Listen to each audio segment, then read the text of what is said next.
Hi, welcome to Dot and Concept YouTube channel. I'm Rahul, your host. In this video, you will learn about try, catch, and finally block. So let's start it. So I have opened a Visual Studio and creating a new project. So this is a console application. So here we will learn about try, catch, and finally block. So I'm naming this application as demo try, catch, finally console. Okay, app. So let's create a project.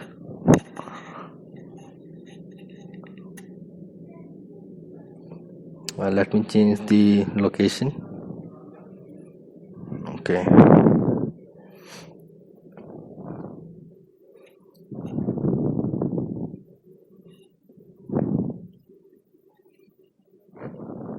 it's taking some time. Okay, now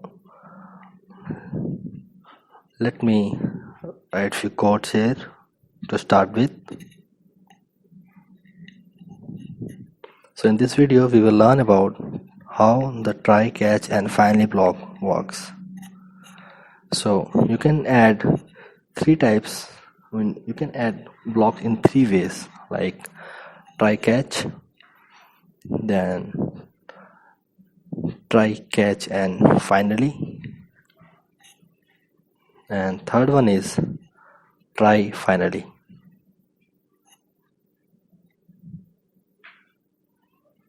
Yes, try finally. Okay, so let me write few stuff to start with. So let's write try,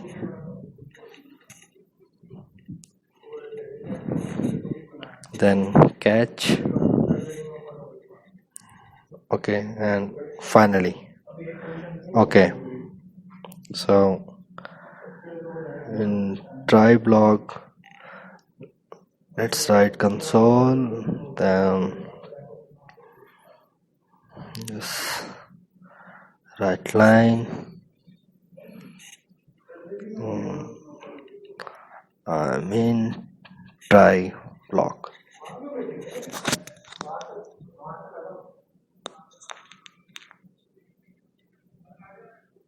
Okay, let's write catch block.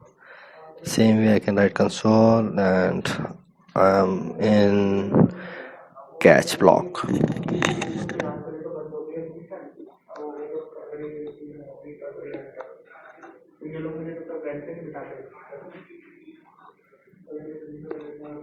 Okay, same way I have written it for finally block. So just it is to see like in which block we are.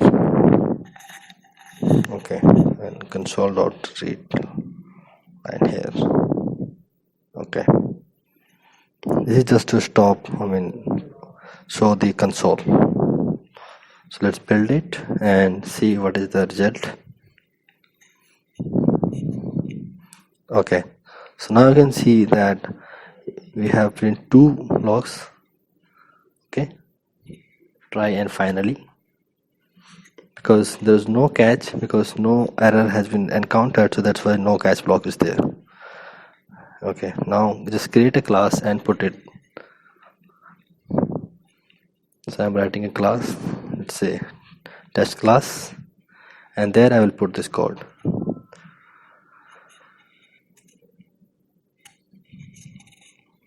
So let's create a method. Say public, I'm returning something, so public int and test method. Okay, so here I can just put this code. Okay, now let's create a variable and initialize it to 0, so int x is equal to 0, and now we will use this variable in our blocks.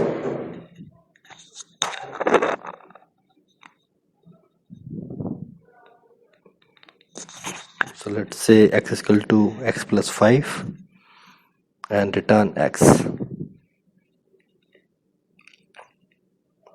Let's leave it, we'll use return later.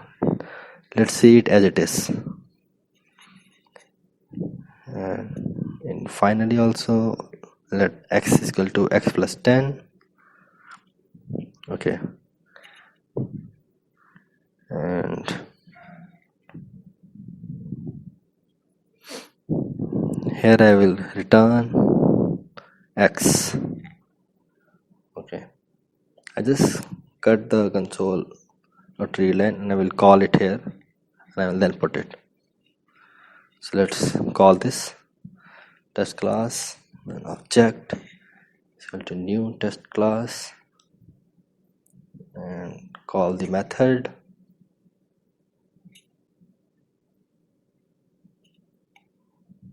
So int y is equal to object dot test method. Okay, so now y will carry the value of whatever test method returns, and now let's put here console.readline. Okay,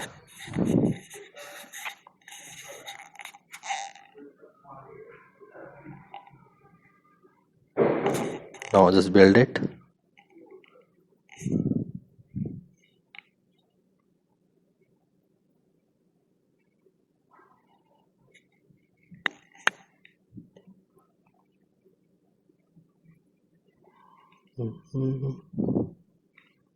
Okay, let me reorder this thing. Let's print value of x so that we can see like what is the value of x and all the things.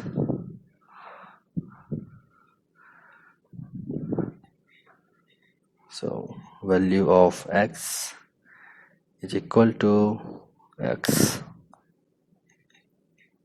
Yes, now it will show whatever value it is changing, so it will show here. Same way I have put it in finally block.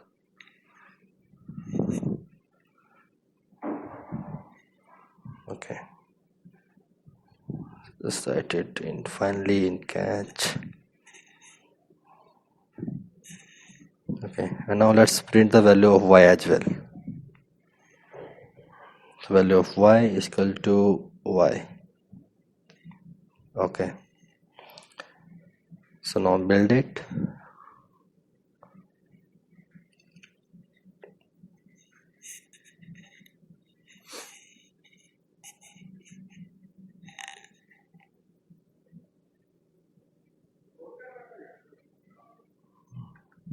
So you know that value will be like initially it was x, then in try catch it will be x is equal to 5, then finally it will be x is equal to 5 plus 10 is equal to 15. So remember that finally blocks should call every time. It calls every time in spite of like if try catch is running or you encounter a error in catch block, but finally will call instead of every time.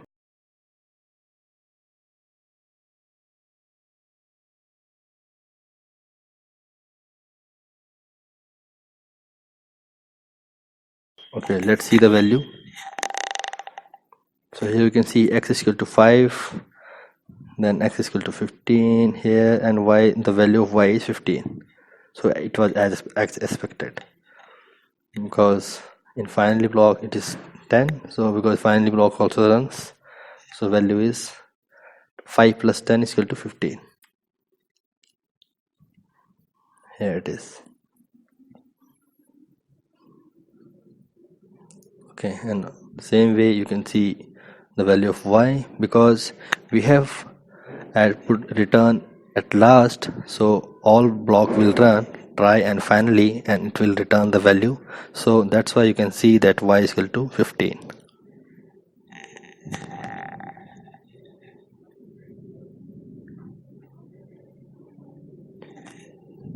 Okay, so here you can see that y is equal to 15.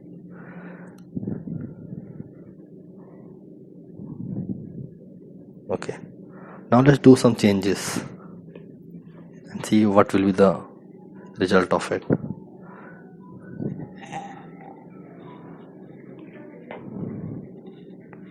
Now let's put return in try catch, try block. now what will happen,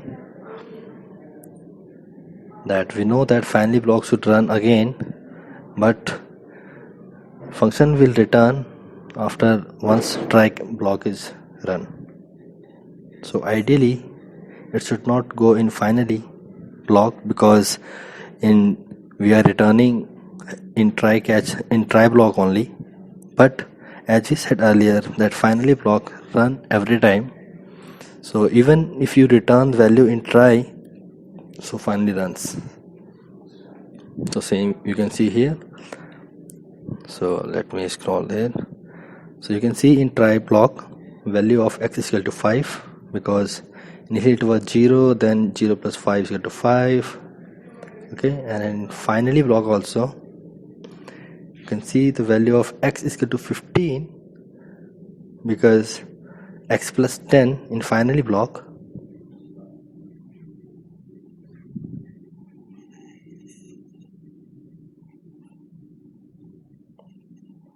Okay, and now y will be 5, because it returned the value as 5 in try block. So the value of y will remain 5, but it has incremented to 15 in finally block. So here you can see this block should call every time, that we have already said earlier. Yes, return if you return from try block. Okay, now it seems good. This block should run every time, even if you return from try block. So I think you are clear, very much clear now. Okay, let's do more changes.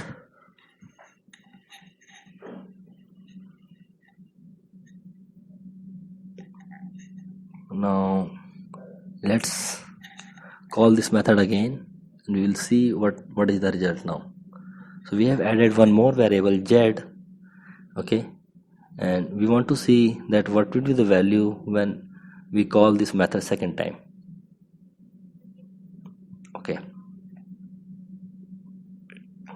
so now in this block you can see that the value of z was same. Now let me do some changes. Okay, now let me remove this x and put it public, global. Okay, now x is global, so this method will run and it will store the value in x. So now you should see different output this time. Okay, now let's run it, and here you go. Now you can see the value as x is equal to 0, then to test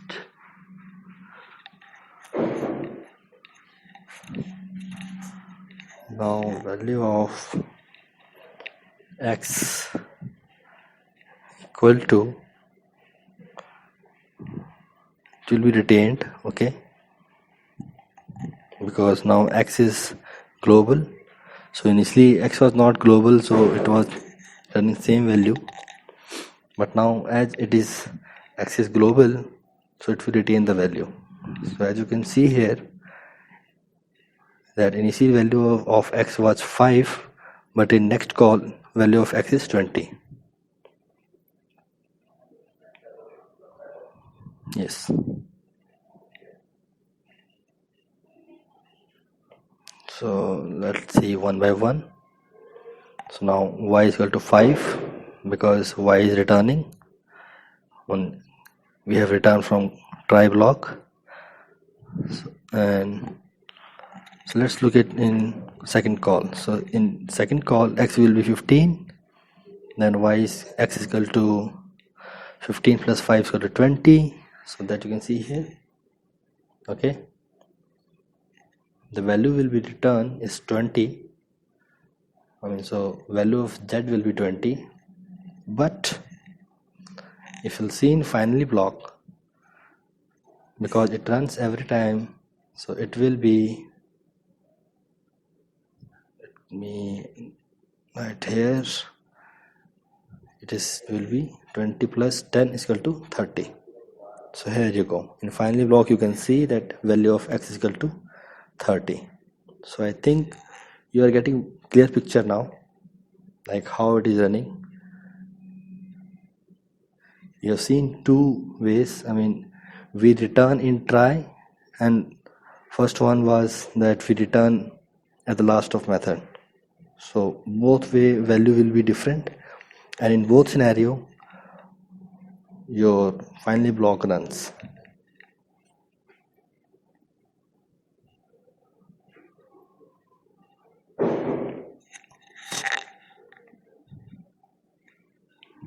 So now we did some changes, and now you will see different output here. Here you go. So now you can see that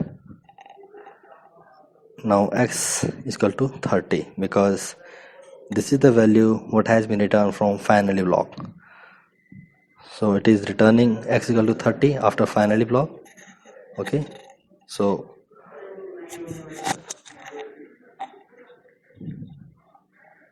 here I'm writing value is 30 because we have removed return from try block. Okay,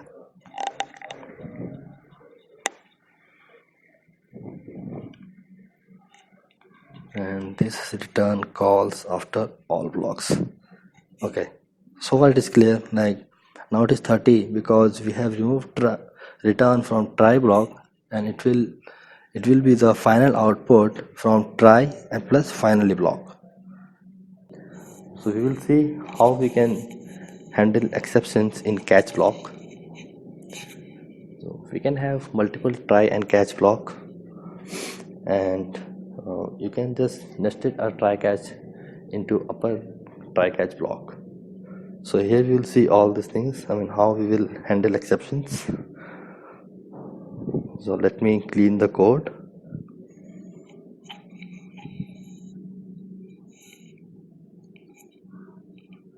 Okay, so let's clean it.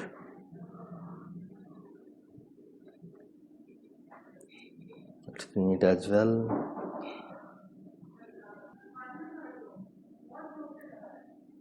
Okay, let's see if I can clean something else or not. Yes, I can. Okay, I think I'm done now, so we can start it. Okay.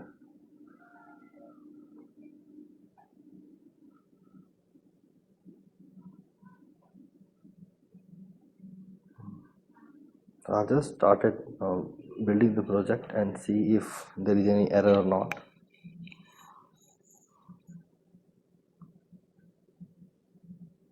Okay, now just add another variable of int type. So it's int x1 is equal to let's say it is 0. Okay, then we'll add x is equal to x upon x1. Okay, so it will encounter and divide by 0 exception. So we are just writing a code which will encounter exception, then we'll see how to handle it.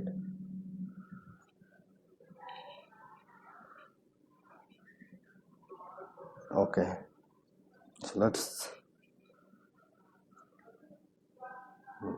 build it.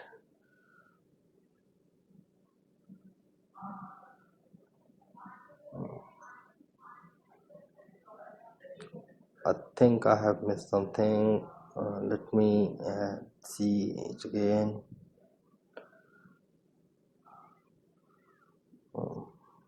Okay, just put it in another try catch block.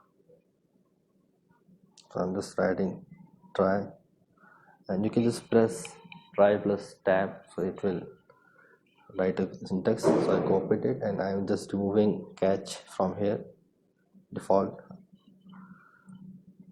Okay, so we'll try with this. Okay, so I have removed throw also, just written a console. Okay, scoping it in a try catch block, try block, then we have, okay, this is in a catch block. Okay, then we have outer catch block as well, and here you can see it. So here we have written inner catch and all things. So let's write finally as well. So we have added a finally block as well. So just write in inner finally block so that we can see that in which block we are. Okay, so I have written this outer finally, then we have inner finally. So you can see things like,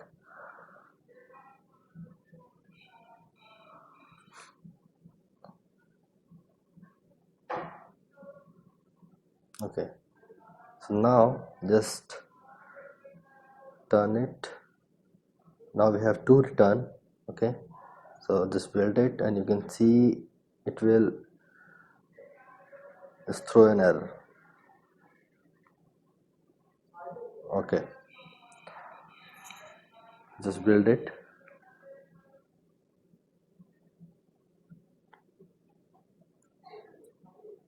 Okay, you can see the value is 5, so we have returned from the block, and so that's why the 5 was there. So that we have already seen in last video.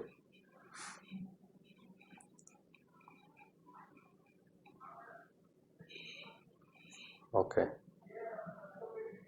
so now we have just added exception here, so it will caught inside this. So now we are writing error message, and let's say x dot message.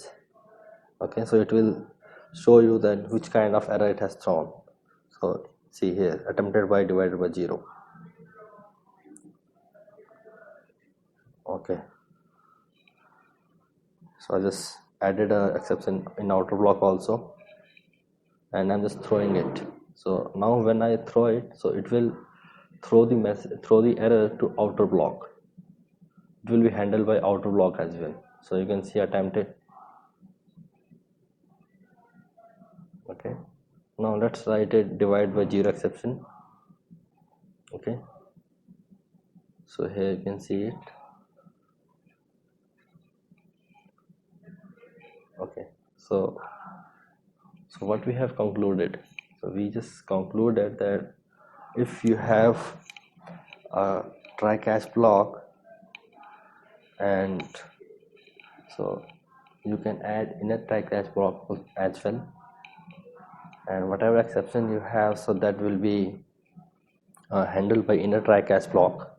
But if you want to throw it, so you can just mention a throw keyword, so that if your inner exception will be thrown to outer exception block. So you can use it in application, so that if you have, let's suppose you have a big loop, big chains are there, so that you have many exceptions and you want to just handle it on outer block, so you can just use throw. You can also use a specific exception class, like we have exception, or we have seen like divided by 0 exception, to mention a specific exception, so that you can do that as well. So I think we are done here. Thank you.